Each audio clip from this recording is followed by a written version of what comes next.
Welcome everybody. This is our second class in theory of chapter magnetic effects of current for class 10th. Till now we have made one video in this series, and if you have not watched that video, you can go to our channel Point Basics, and there is a playlist named class 10 physics. You can find it out there, and we have also covered various chapters of your physics. In our playlist, we have also covered question banks and numericals for those chapters. We have covered around 100 numerical slash question bank questions or previous year questions for each chapter. So you can check out our that question bank slash numerical series, and you will find them anyhow useful to you, anyhow informative to you. Then please like, share, and subscribe, because your like, your share, your subscribe act as a motivation for us, and it is a zero cost way for you to support us. So do support us, do share this video, do subscribe to our channel. With this, let's start today's video. In last video, we have completed up to magnetic field lines and basics of magnets. Today we will start with magnetic field due to current or magnetic effect of current. That is the main topic for this chapter. This chapter is centered around magnetic effects of current. So we will start with magnetic field due to current, that how current produces magnetic field, and then we will study its various effects. So our today's starting point is magnetic field due to current. Now we know that whenever we talk about current or charge, we are mostly talking about electrons. हम normally electrons की ही बात करते हैं, because protons और neutron nucleus के अंदर होते हैं और वो चार्ज को कैरी नहीं कर सकते, बिकॉज वो स्ट्रॉन्गली बाउंडेड होते हैं न्यूक्लियस के अंदर, तो वो बाहर फ्रीली मूव नहीं करते. दैट्स व्हाई इलेक्ट्रॉन्स हैं जो चार्ज को कैरी आउट करते हैं. सो जब इलेक्ट्रॉन रेस्ट पे हो, जब इलेक्ट्रॉन रेस्ट पे हैं, तो मीन्स कोई करंट नहीं हो, नो करंट. और कोई करंट नहीं होगा तो नो मैग्नेटिक फील्ड, कोई फील्ड भी नहीं होगी. नाउ यही इलेक्ट्रॉन किस में आ जाते हैं, अगर मोशन में आ जाते हैं. तो जैसे ही ये मोशन में आएंगे तो इनसे क्या जनरेट होगा, करंट जनरेट होगा. और ये करंट क्या फर्दर जनरेट करता है, मैग्नेटिक फील्ड जनरेट करता है. अब इसका रीजन क्या है कि करंट की वजह से मैग्नेटिक फील्ड क्यों जनरेट होती है. हम इसको आपका जस्ट बेसिक आइडिया दे सकते हैं. फुल डिस्क्रिप्शन आपके अभी सिलेबस से बाहर है, बिकॉज इसमें आपको थोड़ा स्पेशल थ्योरी ऑफ रिलेटिविटी का आइडिया होना चाहिए, तभी आप करंट से मैग्नेटिक फील्ड क्यों जनरेट होती है ये आइडिया लगा पाएंगे. बट फॉर बेसिक आइडिया, जो हर इलेक्ट्रॉन है, हर इलेक्ट्रॉन की अपनी क्या होती है, मैग्नेटिक मूवमेंट होती है. मैग्नेटिक मूवमेंट्स मीन्स कोई भी इलेक्ट्रॉन होता है जो वो क्या करता है, act as a small magnet. हर इलेक्ट्रॉन एक स्मॉल मैग्नेट की तरह काम करता है. अब जब आपने कोई सभी इलेक्ट्रॉन रेस्ट पे हैं, ये सभी के सभी इलेक्ट्रॉन जो रेस्ट पे हैं, तो ये क्या होते हैं, रैंडमली प्लेस्ड होते हैं. सभी के सभी इलेक्ट्रॉन रैंडमली प्लेस का मीनिंग ये है कि अब हर इलेक्ट्रॉन एक मैग्नेट है, तो हम मैग्नेट को ना एक एरो से शो करते हैं कि जो ये वाला एरो है, जहाँ पे एरो है यहाँ पे इसकी नॉर्थ डायरेक्शन है और दूसरी साइड इसकी साउथ डायरेक्शन है. तो सपोज है कि ये इलेक्ट्रॉन यहाँ पे पड़ा है, एक इलेक्ट्रॉन ऐसे हो गया, एक ऐसे हो गया, एक ऐसे हो गया, एक ऐसे हो गया, एक ऐसे हो गया. तो ये सभी के सभी रैंडमली किसी डायरेक्शन में पड़े. उसकी वजह से क्या होता है, नेट मैग्नेटिक इफेक्ट क्या हो जाता है, जीरो हो जाता है. ये एक दूसरे को कैंसल आउट कर देते हैं. बट जब आप करंट फ्लो करते हो, करंट फ्लो करने पे क्या होता है कि सभी के सभी इलेक्ट्रॉन एक डायरेक्शन में मूव करते हैं ऐसे। और हमने आपको बताया था कि अगर आपके पास दो मैग्नेट हैं, ये नॉर्थ है, ये साउथ है एक मैग्नेट का, और ये दूसरा मैग्नेट का नॉर्थ है और ये साउथ है। अगर आप इन दोनों को एक साथ अटैच कर दोगे, बिकॉज साउथ और नॉर्थ एक दूसरे को अट्रैक्ट करेंगे, ये दोनों एक दूसरे को अट्रैक्ट करेंगे, तो उससे क्या होगा, अगर आप दोनों को जोड़ देते तो एक बड़ा मैग्नेट बन जाएगा, नॉर्थ साउथ उसमें ऐसे बन जाएंगे। तो ऐसे ही जब करंट फ्लो करता है तो आप ये अज्यूम कर सकते हो कि ये सारे इलेक्ट्रॉन एक डायरेक्शन में मूव करने लगते हैं। सपोज अगर यहाँ पे current left to right move कर रहा है, तो यहाँ पे सारे के सारे इलेक्ट्रॉन भी, अगर हम इलेक्ट्रॉनिक करंट की बात करें तो राइट टू लेफ्ट मूव करेंगे। ये आप लेफ्ट टू राइट लगा सकते हो। हम जस्ट यहाँ पे आपको एक बेसिक आइडिया देना चाहते हैं कि जब वो ऐसे मूव करेंगे ना तो एक लाइन में मूव करेंगे सभी के सभी, और वो जब एक लाइन में मूव करते हैं तो उनके जो स्मॉल स्मॉल मैग्नेट पहले जीरो बन गए थे क्योंकि वो पहले रैंडमली पड़े हुए थे, अब वो सारे एक लाइन में एक दूसरे के साथ अलाइन हो जाते हैं। मीन्स एक मैग्नेट के साथ दूसरा मैग्नेट भी जुड़ जाता है, फिर थर्ड मैग्नेट फोर्थ मैग्नेट ऐसे ऐड होते जाते हैं, और ये जब ये ऐसे ऐड हो जाते हैं तो ये एक बड़े मैग्नेट का काम करते हैं। तो दैट्स वाई जब भी आप इलेक्ट्रॉन को मोशन दोगे, मीन्स आपके पास करंट है, तो उससे ये स्मॉल स्मॉल मैग्नेट्स सभी ऐड हो जाते हैं और ये आपको एक बड़ा मैग्नेटिक इफेक्ट देते हैं। और अगर आपके पास एक बड़ा मैग्नेट आ गया तो मीन्स मैग्नेट से क्या आती है, मैग्नेटिक फील्ड और मैग्नेटिक फील्ड लाइंस दोनों आती है। तो ये स्मॉल स्मॉल मैग्नेट से आपको क्या मिल जाती है, मैग्नेटिक फील्ड मिल जाती है, ज्यादा ज्यादा अमाउंट में, जिसको हम प्रैक्टिकली ऑब्जर्व कर पाते हैं। सो दैट्स हाउ आप ये एक बेसिक अपने माइंड में एक मॉडल या एक आइडिया डेवलप कर सकते हो कि इलेक्ट्रॉन जब रेस्ट पे हैं तब उनसे कोई मैग्नेटिक फील्ड क्यों नहीं है, और जब इलेक्ट्रॉन मूव कर रहे हैं तब उनकी वजह से मैग्नेटिक फील्ड कैसे आ जाती है।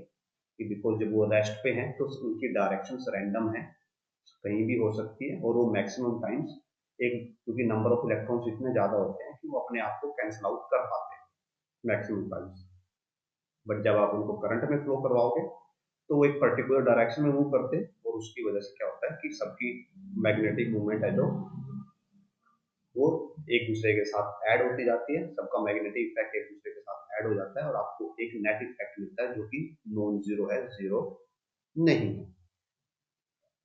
अब हम इससे आगे बढ़ते हैं और करंट का और मैग्नेटिक फील्ड का रिलेशन पढ़ते हैं। अगर आपके पास करंट है तो उससे आपको क्या मिलेगी, मैग्नेटिक फील्ड मिलेगी। अब अगर आपका current constant, means constant current flow कर रहा है सर्किट के अंदर, एग्जांपल कैसे, 5 एम्पियर का करंट है, 2 एम्पियर का करंट है, अब तक आपने जितने पढ़े थे सब ऐसे ही थे कि सर्किट में 2 एम्पियर का करंट है, सर्किट में 5 एम्पियर का करंट है, तो करंट कांस्टेंट करंट है। तो कांस्टेंट करंट से क्या मिलती है आपको, कांस्टेंट मैग्नेटिक फील्ड, मींस ऐसी मैग्नेटिक फील्ड जो टाइम के साथ बदल नहीं रही, वो भी कांस्टेंट, उसकी वैल्यू भी कांस्टेंट है। और अगर आप करंट को चेंज करते हो, करंट क्या हो रहा है, चेंज हो रहा है टाइम के साथ, पहले 2 एम्पियर था, फिर 3 एम्पियर हो गया, फिर से 1 एम्पियर हो गया, फिर से 2 एम्पियर हो गया, ऐसे वैल्यू चेंज हो रही है, फ्लक्चुएट हो रही है। तो अगर करंट चेंज करता है तो जो मैग्नेटिक फील्ड है वो भी चेंज करेगी, और जब मैग्नेटिक फील्ड चेंज होती है तो इससे क्या बनती है, पोटेंशियल, और आप बोल सकते हो इलेक्ट्रिसिटी। या आप अपनी हायर क्लासेस में पढ़ोगे कि अगर मैग्नेटिक फील्ड चेंज हो तो उससे पोटेंशियल जनरेट होता है, इलेक्ट्रिक पोटेंशियल जनरेट होता है, या इलेक्ट्रिसिटी या वोल्टेज जनरेट होती है। जो हमारे पास इलेक्ट्रिक जनरेटर्स होते हैं जिनको जब हम रोटेट करवाते हैं तो वहां से हमें बिजली मिलती है, तो वहां पे ऐसा ही होता है कि हम वहां पे पोटेंशियल को चेंज कर रहे होते हैं, और पोटेंशियल चेंज होने की वजह से जो मैग्नेटिक फील्ड है, तो वहां पे हम वो मोटर को, जो ऑब्जेक्ट है उसको रोटेट कर रहे होते हैं, जब हम उसको रोटेट करते हैं तो वहां पे मैग्नेटिक फील्ड चेंज होती है, और मैग्नेटिक फील्ड चेंज होने से हम पोटेंशियल जनरेट कर पाते हैं। तो ये बेसिक्स था कि कैसे करंट की वजह से हमें मैग्नेटिक फील्ड मिलती है। अगर करंट कांस्टेंट है तो कांस्टेंट मैग्नेटिक फील्ड मिलेगी, अगर करंट वेरी कर रहा है, चेंज हो रहा है, तो हमें चेंजिंग मैग्नेटिक फील्ड मिलेगी। और चेंजिंग मैग्नेटिक फील्ड से हमें फर्दर क्या मिलता है, पोटेंशियल मिलता है।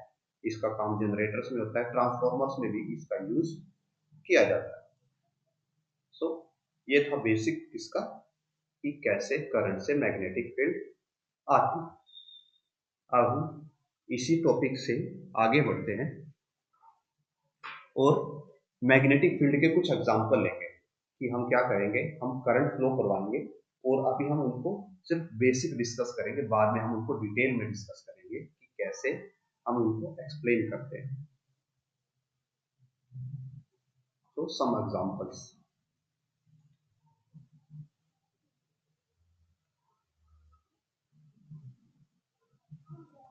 सबसे पहले हम क्या करते हैं, एक वायर का एग्जांपल लेते हैं जो हमारा फर्स्ट केस है, लॉन्ग वायर कैरिंग करंट। तो इसका एग्जांपल कैसे, डायग्राम कैसे बनेगा, तो पहले हम एक वायर ड्रॉ करते हैं। सपोज ये हमारी एक वायर है जिसकी हम बात कर रहे हैं, और उसके बाद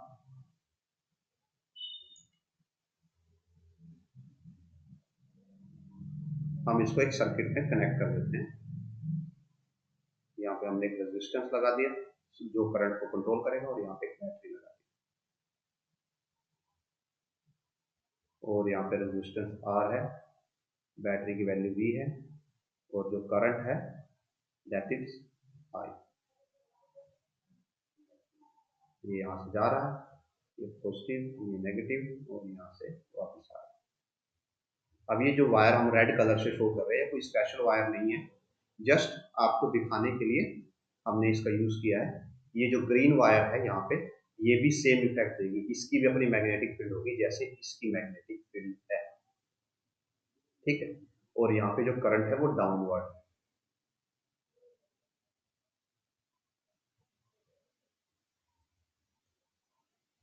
सो इस केस में अगर आप इसको अपनी लैब में करना चाहते हैं, तो लैब में करने के लिए आप क्या कर सकते हैं, आप यहाँ पे इसके पास ना एक पेपर रख सकते हैं।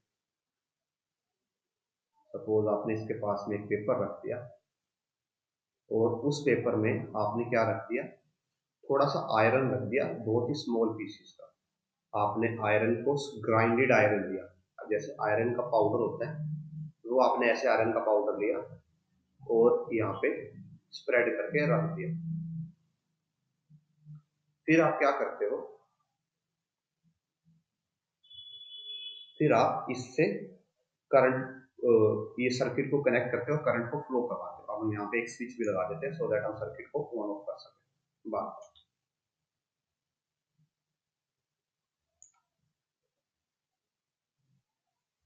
तो इस स्विच की हेल्प से हम क्या करते हैं, सर्किट को ऑन करते हैं, फिर ऑफ करते हैं, ऑन करते हैं, फिर ऑफ करते हैं। ऑन ऑफ करने से क्या होगा कि यहाँ पे जो वायर है, जब इस वायर से करंट फ्लो, तो इससे एक मैग्नेटिक फील्ड जनरेट होगी।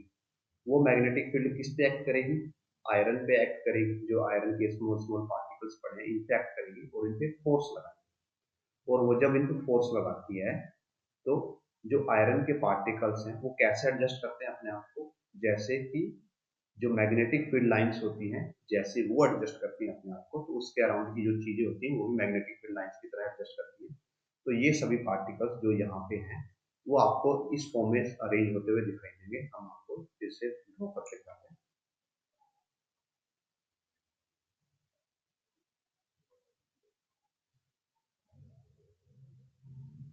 तो अगर ये बोर्ड है जिसके ऊपर आयरन पार्टिकल्स रखे थे, तो ये सभी पार्टिकल्स ऐसे कंसेंट्रिक सर्कल में अरेंज हो जाएंगे,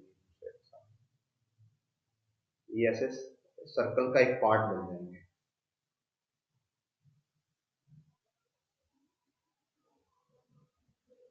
लाइक दिस। और ऐसा क्यों होता है, क्योंकि जब भी कोई स्ट्रेट वायर से करंट पास होता है तो जो उसकी मैग्नेटिक फील्ड होती है वो कुछ ऐसी होती है,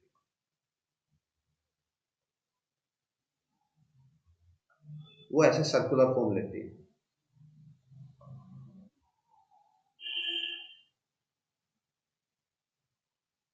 तो वैसे वायर के अराउंड ऐसे सर्कल्स बनाते हैं, क्लोज सर्कल्स। या आप इसको ऐसे मान के चल सकते हैं कि जैसे अगर आपकी जो सीलिंग है, जो आपकी घर की छत है, घर की छत पे फैन लटका हुआ होता है, तो उस फैन की जो एक एक डंडी लगी होती है जो उस फैन को आपकी छत से कनेक्ट करती है, तो जो वो डंडी है वो यहाँ पे वायर को शो कर रही है। और जो आपके फैन के पंख हैं, जो आपके फैन के ब्लेड्स हैं, वो रिप्रेजेंट कर रहे हैं उस सर्कल को जो मैग्नेटिक फील्ड को रिप्रेजेंट करता है। तो जो आप है, आपके फैन के जो पंखे हैं इनको साइज में छोटा कर सकते हो, तो आपको एक छोटा सर्कल मिल जाएगा, और जब साइज को बड़ा करोगे तो आपको बड़ा सर्कल मिल जाएगा। तो ऐसे ये जो वायर है, वायर के अराउंड छोटे सर्कल है, बड़े सर्कल। अब जितना आप वायर के पास रहोगे, सर्कल जितना छोटा होगा, उन दोनों सर्कल में गैप उतना कम होगा। मीन्स वायर के पास इलेक्ट्रिक फील्ड स्ट्रॉन्ग और मैग्नेटिक फील्ड स्ट्रॉन्ग होगी, और जैसे वायर से आप दूर जाते जाओगे, जो ये सर्कल है इनके बीच का गैप बढ़ता जाएगा, और यहाँ पे फील्ड वीक होती जाएगी, और इनफाइनाइट डिस्टेंस पे ये जीरो हो जाएगी। तो ये तो एग्जांपल है लॉन्ग वायर का, जिसके अंदर से हम करंट फ्लो करवाते हैं। तो ये था एग्जांपल नंबर 1। इसको हम डिटेल में अलग से डिस्कस करेंगे, जहाँ पे हम प्रॉपर एक्सप्लेन करेंगे कि आपको ये सर्कल ऐसे क्यों बने, इन सर्कल की डायरेक्शंस कैसे होगी, क्लॉकवाइज होगी, एंटी क्लॉकवाइज होगी, कौन सा पोल कहाँ पे होगा। बिकॉज हमने बोला है कि जब भी किसी के अंदर करंट फ्लो करेगा वायर के अंदर, तो वो मैग्नेट बन जाएगा, और मैग्नेट के अंदर दो पोल भी होते हैं, नॉर्थ पोल साउथ पोल। तो हम वो भी एक्सप्लेन करेंगे जब हम इस केस को डिटेल में डिस्कस करेंगे। तो अभी हम एक सेकेंड एग्जाम्पल देख लेते हैं अपना। सेकेंड एग्जाम्पल है सर्कुलर कोयल।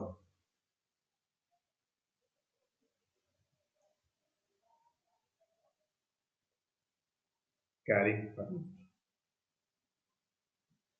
और इसको लूप भी बोल दिया जाता है, कि लूप के अंदर करंट फ्लो कर रहा है।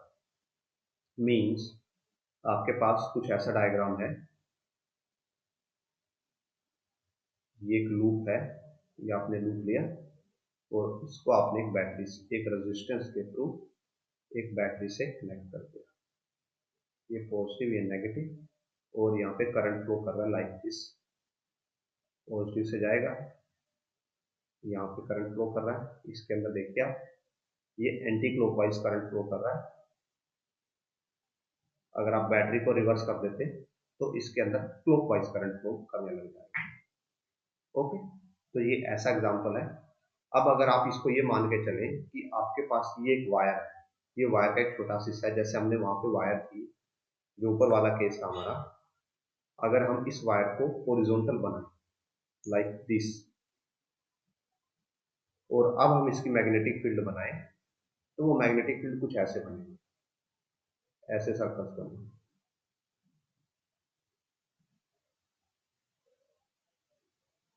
यहाँ पे वायर एक्सिस के लोग निकलेगी, और जो सर्कल है वो उसके अराउंड चारों तरफ गोल गोल घूमेगी।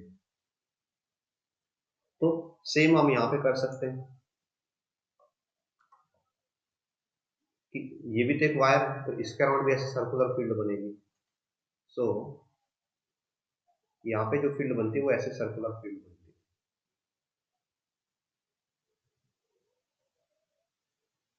हर वायर के एक हिस्से के अराउंड एक सर्कुलर फील्ड बनेगी,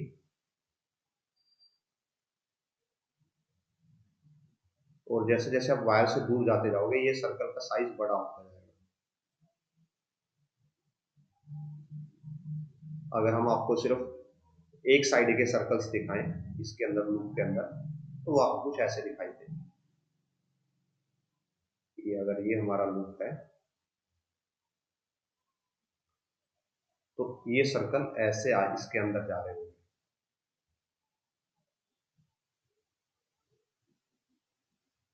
और ऐसे पीछे से बाहर आ रहे होंगे लाइक दिस। और ये सर्कल कभी एक दूसरे को कट नहीं करते, बिकॉज ये हम ऑलरेडी एक्सप्लेन कर चुके हैं आपको कि मैग्नेटिक फील्ड लाइन के जो सर्कल होते हैं वो कभी एक दूसरे को कट नहीं करते। बिकॉज अगर वो कट करेंगे तो इसका मतलब होगा कि वहां पे दो डायरेक्शन है मैग्नेटिक फील्ड की, जो कि पॉसिबल नहीं होता। तो दैट्स वाई कभी भी ये दो सर्कल एक दूसरे को कट नहीं करते। नाउ अब हम इससे आगे बढ़ते हैं। ये तो था कोयल के लिए, और हम इसको भी डिटेल में एक्सप्लेन करेंगे जब हम इसका सेपरेट से केस स्टडी करेंगे। इसको भी हम डिटेल में एक्सप्लेन करेंगे। और थर्ड केस आता है कि ये तो अब हमने पहले हमारे पास एक वायर थी, वायर को बेंड करके हमने कोयल बना दी। ये वायर है जो इसको हमने बस जस्ट सर्कुलर शेप में बेंड कर दिया। अब हम ऐसे क्या करते हैं, नंबर ऑफ कोयल्स लेते हैं। तो वो होता है हमारा थर्ड केस, जिसको सोलेनॉइड बोला जाता है। तो जो हमारा थर्ड केस है दैट इज सोलेनॉइड।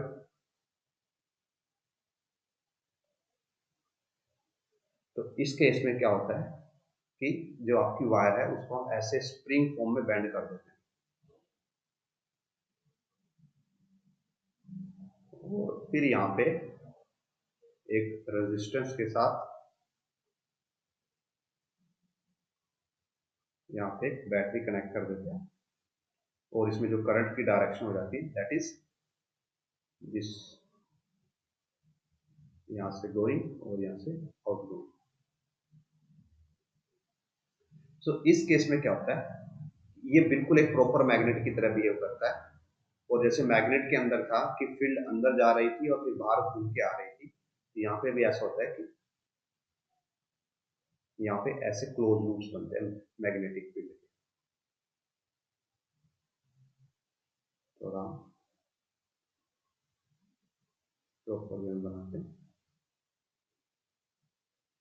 और जैसे मैग्नेट के लिए पोल होते थे, वैसे यहाँ पे भी पोल्स वगैरह होते हैं। वो सब हम जब हम इसको डिटेल में डिस्कस कर रहे होंगे तब हम सब आपको एक्सप्लेन करेंगे कि कैसे इसके अंदर पोल्स वगैरह बनते हैं। एंड अगेन ये फील्ड लाइंस कभी भी एक दूसरे को इंटरसेक्ट नहीं करेंगी। आपको यहाँ पे लग रहा होगा कि ये वायर को इंटरसेक्ट कर रही, बट नहीं, ये वायर को भी इंटरसेक्ट नहीं करती। ये क्लोज कंटिन्यूस कर्व होती है, और इनका ना कोई मीन्स ये ना कहीं से स्टार्ट होती है ना ही कहीं पे एंड होती है। बाहर ये नॉर्थ टू साउथ जाती है और अंदर साउथ टू नॉर्थ जाती है। तो ये हमने कुछ बेसिक एग्जांपल स्टडी कर लिए, जिसकी हेल्प से जहाँ पे हमने आपको करंट कैरिंग वायर के अंदर, सोलेनॉइड के अंदर और एक कोयल के अंदर मैग्नेटिक फील्ड शो की थी कि आपको कैसे इमेजिन कर सकते हैं, कैसे विजुलाइज कर सकते हैं। हम इनको कंप्लीट डिटेल में भी एक्सप्लेन करेंगे जो हमारी नेक्स्ट वीडियो होगी। उससे पहले हम आपको एक रूल पढ़ाना चाहेंगे जिसकी हेल्प से आपको डायरेक्शन फाइंड आउट करने में इजी रहेगी। तो इसको राइट हैंड थंब रूल बोला जाता है, जो कि हम अभी डिस्कस करने जा रहे हैं।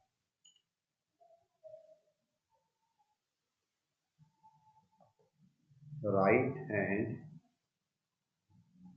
थंब रूल, इसका यूज किया क्या जाता है, टू फाइंड डायरेक्शन ऑफ। इससे हम डायरेक्शन पता करते हैं किसकी, मैग्नेटिक फील्ड की। इफ सो हम मैग्नेटिक फील्ड की डायरेक्शन पता कर सकते हैं provided direction of current is given, and हम रिवर्स भी कर सकते हैं, हम करंट की डायरेक्शन पता कर सकते हैं प्रोवाइडेड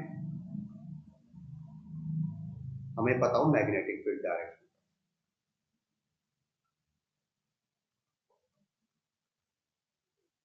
मीन्स अगर आपको करंट गिवन है तो आप मैग्नेटिक फील्ड का पता कर सकते हो, और अगर आपको मैग्नेटिक फील्ड गिवन है तो आप करंट का पता कर सकते हो रिवर्स इंजीनियरिंग करके using right hand thumb rule.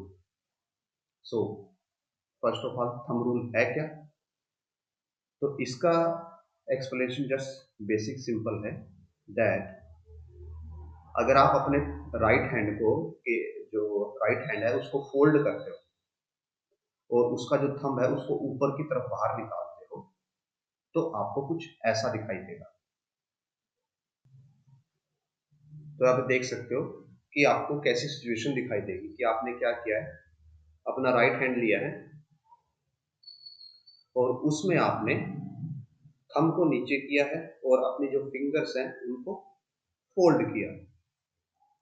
तो जो आपकी यहाँ पे फिंगर्स हैं, जब आप उनको फोल्ड करोगे और उनको आप फोल्ड करने के लिए रोटेट करोगे तो आप उनको ऊपर से देखोगे। अगर कहाँ से, इस साइड से, अगर आप इस डायरेक्शन से अपनी फिंगर्स को देखोगे कि वो किस डायरेक्शन में फोल्ड होती है, तो वो आपको ऐसे फोल्ड होती हुई दिखाई देगी। और ये जो रोटेशन होती है इसको बोला जाता है क्लॉकवाइज रोटेशन। जैसे आपकी घड़ी घूमती है नॉर्मली, तो वो जब ऊपर से नीचे आती है उसको बोला जाता है क्लॉकवाइज रोटेशन, और जब उसका रिवर्स कर दो आप उसको बोलते हैं एंटी क्लॉक रोटेशन।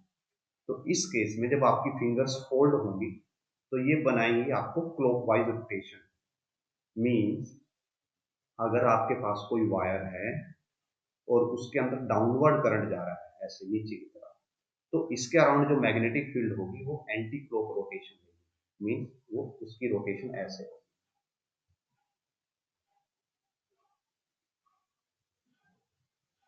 अब ये आप रोटेशन तो समझ गए कि यहाँ पे एंटी क्लॉक रोटेशन होगी।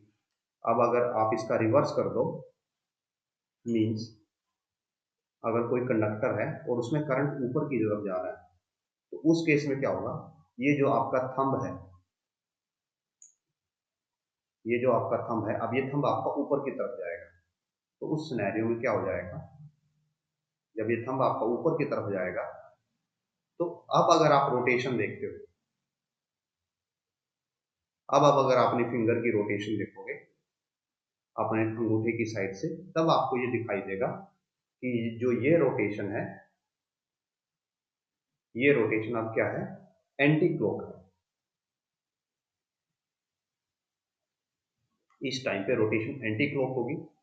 तो अब आपकी जो मैग्नेटिक फील्ड लाइंस है वो ऐसे रोटेट करेंगी एंटी क्लॉकवाइज।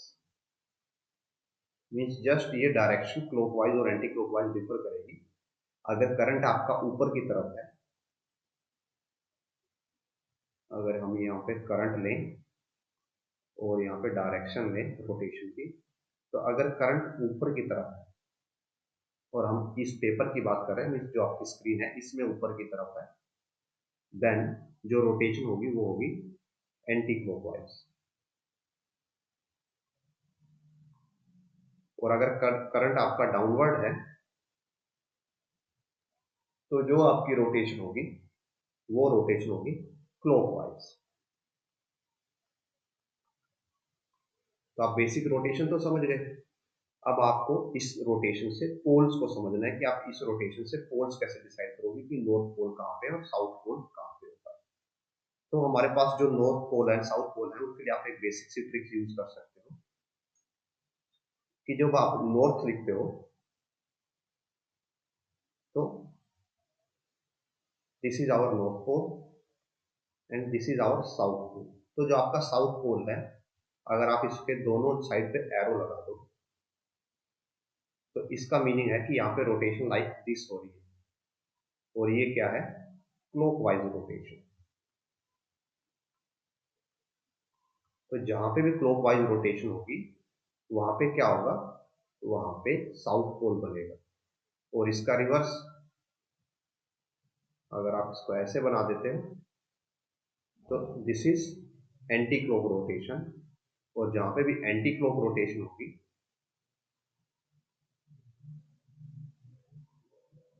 वहां पे क्या बनेगा, नॉर्थ पोल बनेगा।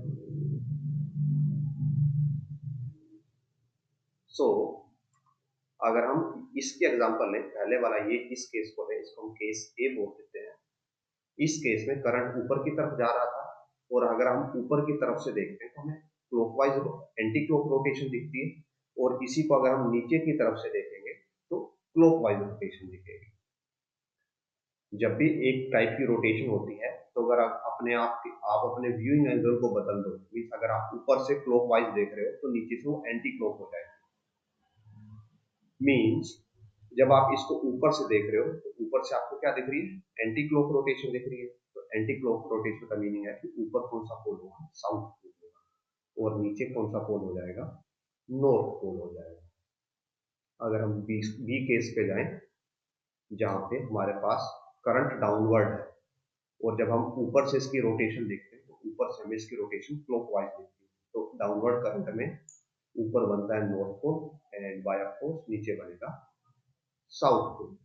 तो आप ऐसे राइट हैंड थंब रूल का यूज करके तो करंट की रोटेशन कैलकुलेट कर सकते हो कि रोटेशन किस साइड होगी, और रोटेशन की साइड होने से कौन सा पोल किस तरफ बनेगा, आप ये भी फाइंड आउट कर सकते हो। ओके, एक बार हम आपको फिर से इसका थोड़ा बेसिक रिवीजन दे देते हैं, बिकॉज फिर हम नेक्स्ट वीडियो में इस रूल का यूज करेंगे।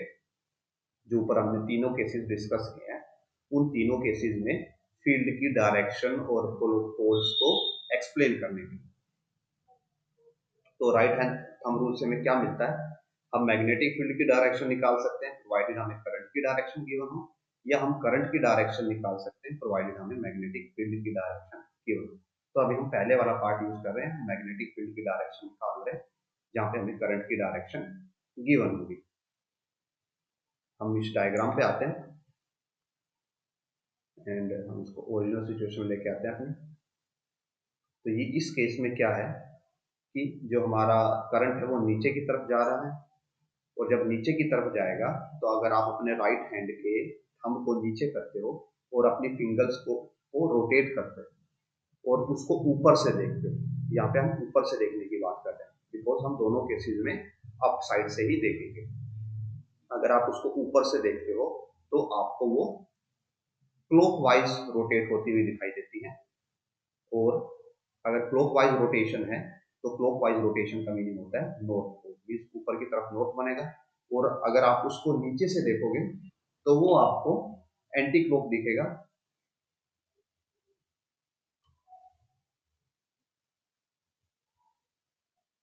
हमने यहाँ पे मिस्टेक कर दी, हमने पोल्स को बाय मिस्टेक रॉन्ग लिख दिया। तो जब क्लॉकवाइज रोटेशन हो रही है यहाँ पे, तो क्लॉकवाइज रोटेशन का मीनिंग है यहाँ पे बनेगा साउथ पोल और नीचे बनेगा नॉर्थ पोल।